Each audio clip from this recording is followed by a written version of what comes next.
You're listening to the No Labels, No Limits podcast with best-selling author Sarah Box, where you get the inside scoop on the steps action takers and decision makers take to align their purpose to their principles and achieve their goals in business and life. We focus on the mantra, no labels, no limits, no excuses. And now, without further ado, please welcome your commanding coach with plenty of chutzpah and heart, Sarah Box.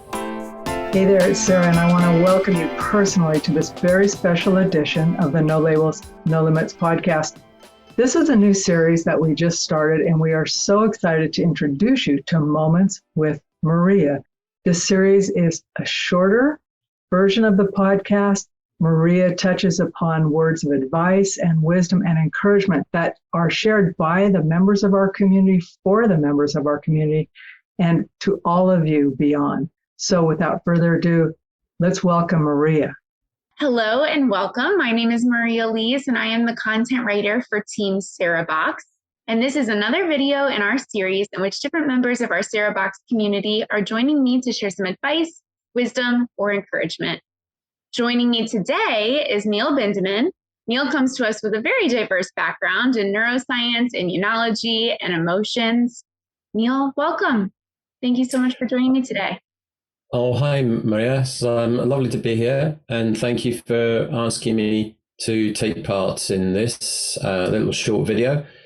It was nice to meet Sarah a few months ago now, when we were talking then about a new app that we'd created called Smart Tracker, which is all to do with emotions and really recognizing how emotions talk to values and vice versa.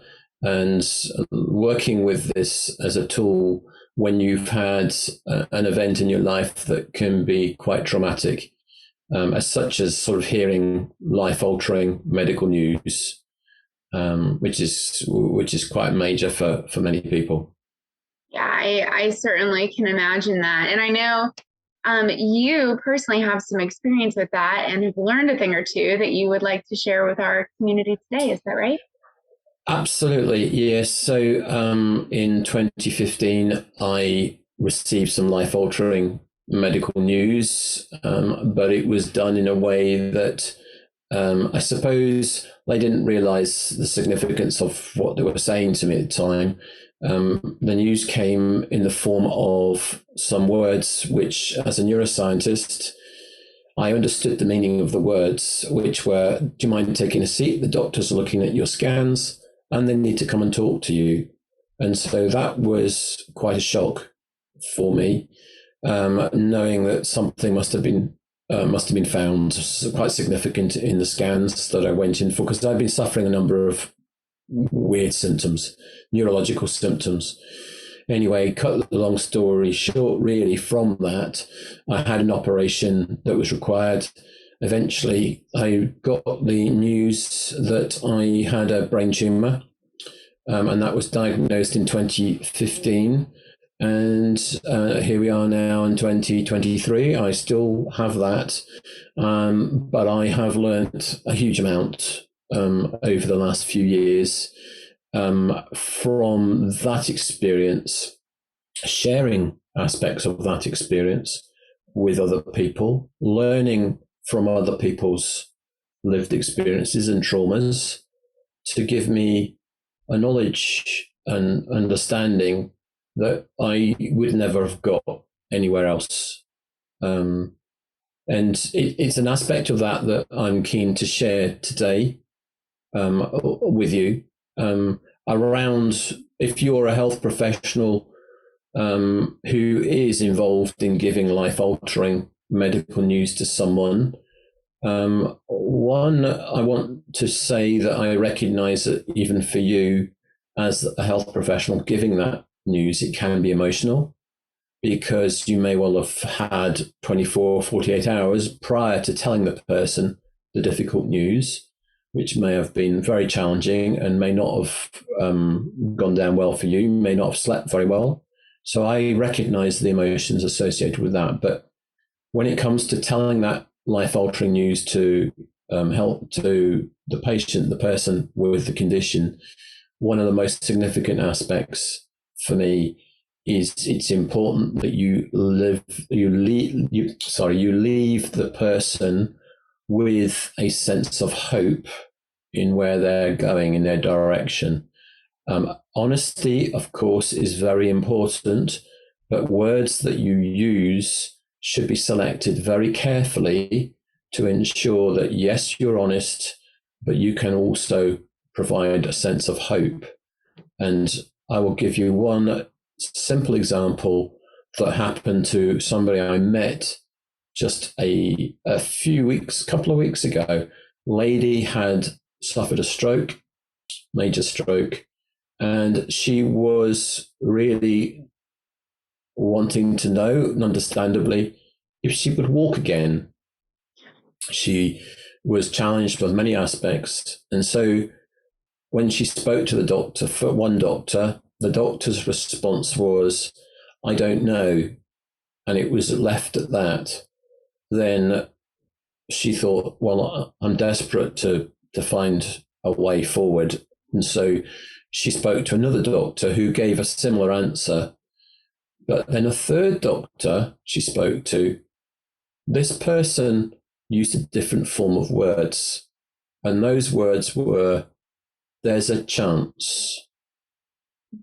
The difference between "I don't know" and then not explain, there's nothing wrong with saying "I don't know" if you then go on to clarify in detail what you can still do and know to support them.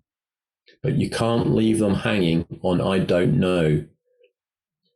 Then if you can say "there's a chance," you're still being extremely honest. Of course, there's always a chance. It may be minute, but there is always a chance.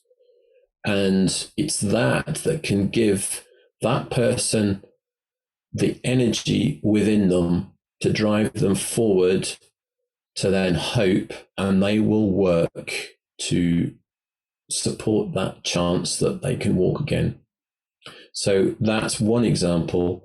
There are a few others, and we've been doing some work on that at the Person-Centered Neurosciences Society, and our website, you will find some information on there, and that's www.p-cns.org.uk, and similarly on the Lifestyle Health Foundation, which is lifestylehealth.org.uk.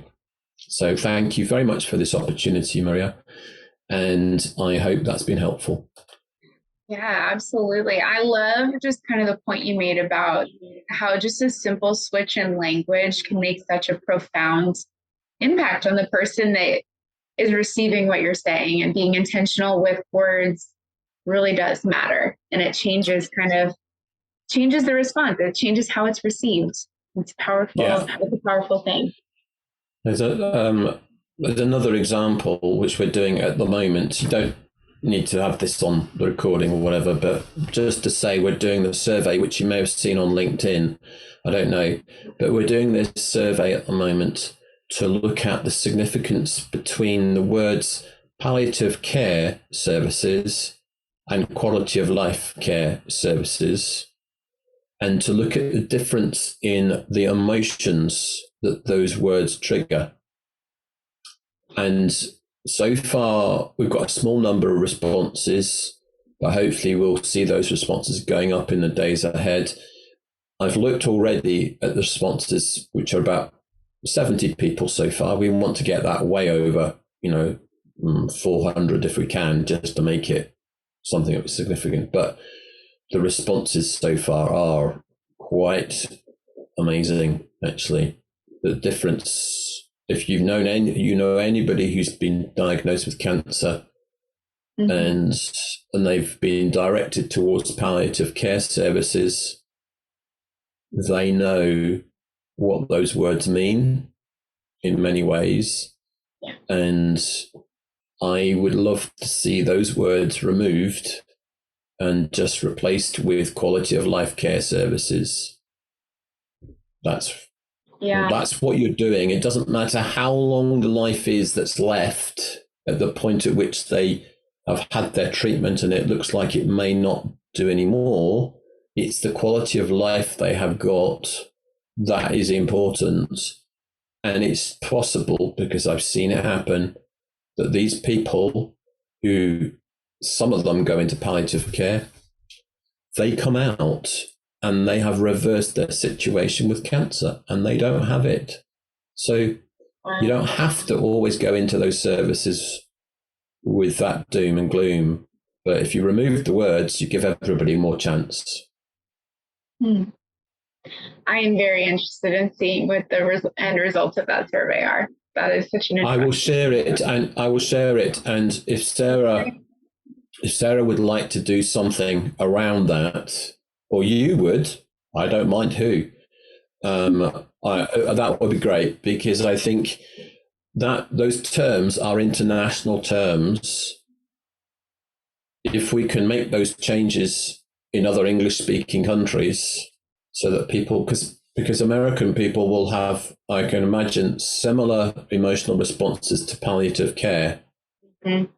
Definitely. If we can change it in this country, let's change it other countries as well.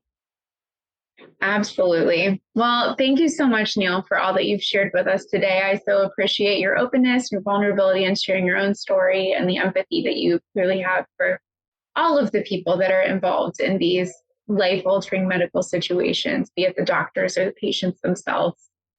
As always, thanks to those who carved out a few minutes to sit with us today and to watch this video. Stay tuned for more encouraging and uplifting videos coming your way.